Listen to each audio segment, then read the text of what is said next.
And they say that everything is Brahman. Why need to go to the temple? Prabhupada answered that by saying, if everything is Brahman, you rascal, then why can't Brahman be in the temple also? Because that is part of everything. So he is there too. So you should go to the temple. Why is it that you go everywhere except the temple? Something's wrong with your philosophy. Because you said Brahman is everywhere, he is there in the temple too. He has manifested himself in his personal form, in a superior format, and you should go there and pay obeisances to Madhyaji Mam Namaskuru. You should worship him. So in this way, impersonalists can get bewildered. So that is why we have been cautioned to be very careful not to fall into this trap. So although we understand the Brahman feature of the Lord, we are not very pleased with the Brahman feature of the Lord because we can't reciprocate with that feature. That is an opulence of the Lord that we can understand. But we can relate with the personal feature of the Lord. And the devotees revel in that. So Lord Shiva, after speaking this, is brilliantly describing the personal feature of the Lord. And he is always hearing the glories of Krishna, hearing the pastimes of the Lord, and eager to hear, very eager to hear. In the same place, very close to Guruvayur, is the Lord Shiva's temple. And there are great devotees of the Lord related to the deity form of the Lord. I thought I'll just speak a little story to you before we end. This topic is too philosophical. Lord Shiva's story. That this wonderful Lord Shiva temple, a very great devotee of Krishna, his name is Kundan. He is known as a local preacher of the Bhagavad, and lots of local people gathered to hear him. Very wonderful devotee. He composed the essence of the Bhagavad in simple local language. So he was speaking Bhagavad in the month of Vaishak, and lots of people came to hear him towards the evening. And he was speaking Rukmini Krishna Samvad, the pastime of Krishna speaking to Rukmini, teasing her by saying, "Oh, why did you marry me? I'm just a cowherd boy. So many kings were waiting for you. There were great Kshatriyas, opulent, and you chose wrongly," etc., etc. I was teasing her. That portion he was speaking on, and he spoke so brilliantly. It was Lord Shiva's temple, and there was a huge banyan tree. He was speaking under it. He beautifully explained, and very satisfied, he put the bookmark, and then he closed his book, put his book under his arm, gave everybody blessings, and left for the night. The temple closed. He was speaking for the last 4 days. He came the next day. He opened his book to speak, and he found again the bookmark is in the beginning of Rukmini Krishna Samvad. He said, "I think I spoke about this yesterday. Didn't I?" Nobody said anything. So he again spoke about Rukmini Krishna Samvad because the bookmark is here. And he spoke completely different from what he spoke yesterday. Beautifully explained Rukmini and story or history and everything. And then he was very satisfied. And he made sure he put the bookmark in the right place and closed the book. Closed his Bhagavatam and took it again. And everybody was wondering, wow, what a wonderful explanation. So wonderful, sweet Krishna Katha. And they accepted prasadam a little bit and went. The next day he came, he opened opened the book. Again he saw the bookmark is in Rukmini Krishna Samvad. He said, I think I already spoke this for the past 2 days. Then he asked them again, did I not speak this? Nobody said anything. Nobody said anything. Then he again spoke Rukmini Krishna Samvad. And this was the last day. He spoke completely different from what he spoke the previous days. It was so wonderful. And everybody enjoyed it. But he closed the book and he made sure this was finished, the next chapter. And then he was wondering, nobody is saying anything. For 4 days I've been speaking Rukmini Krishna Samvad. And everybody is very happy. And it was the last day.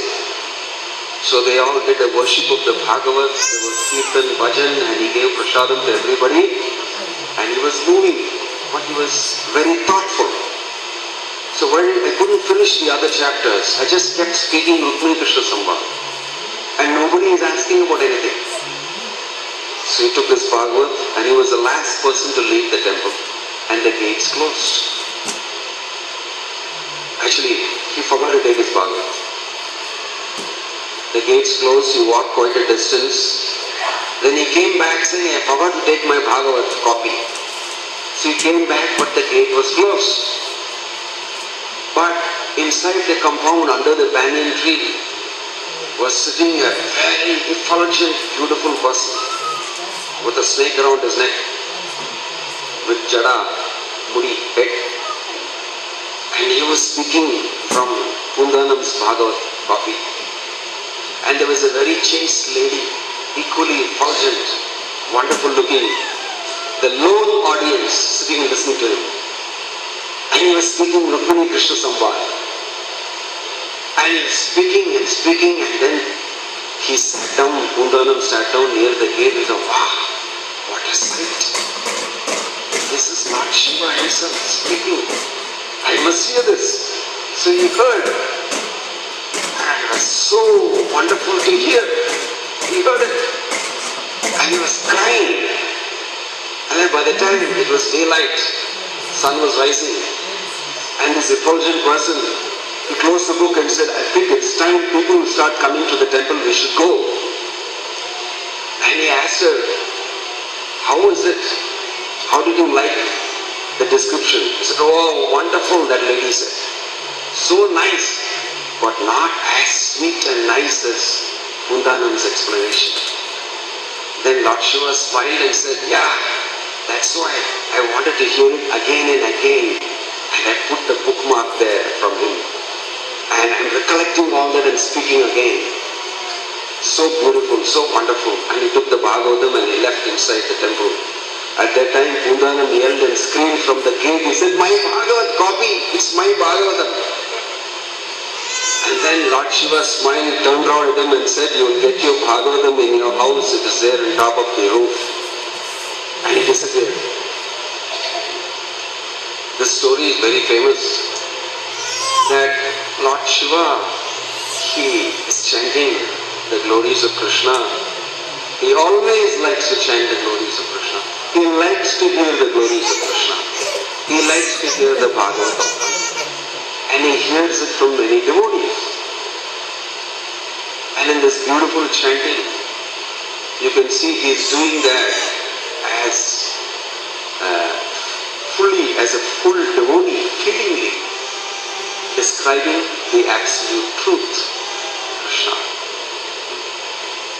That is why Lord Shiva, when he is asking Markandeya Rishi,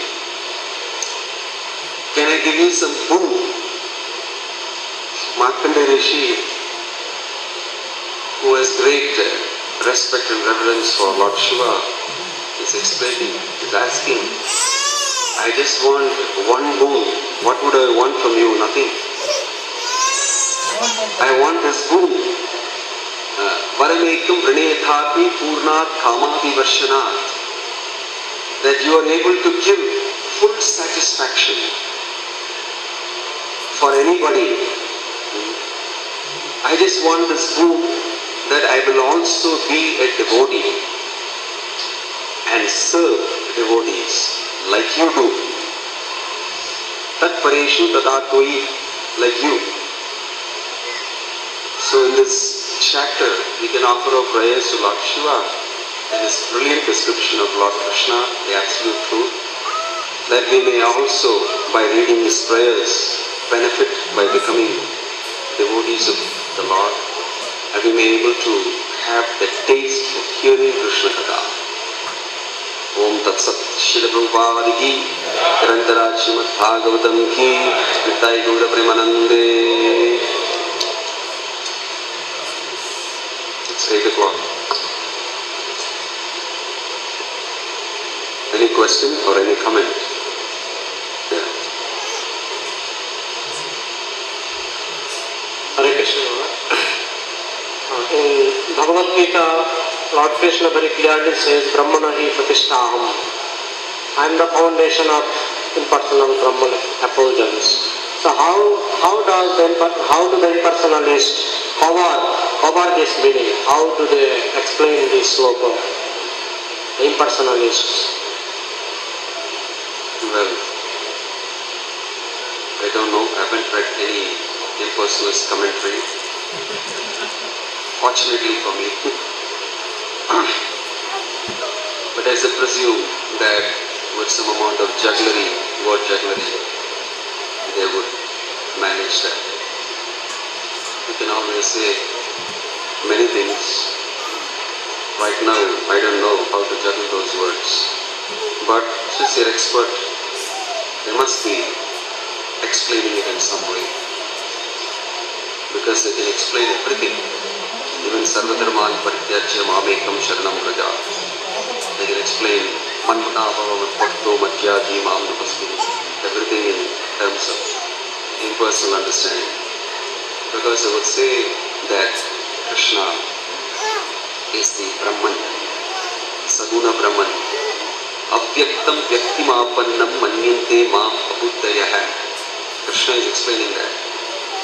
They would say that Avyakta, Brahman, is the origin, and the personal form of Krishna is subordinate to the Brahman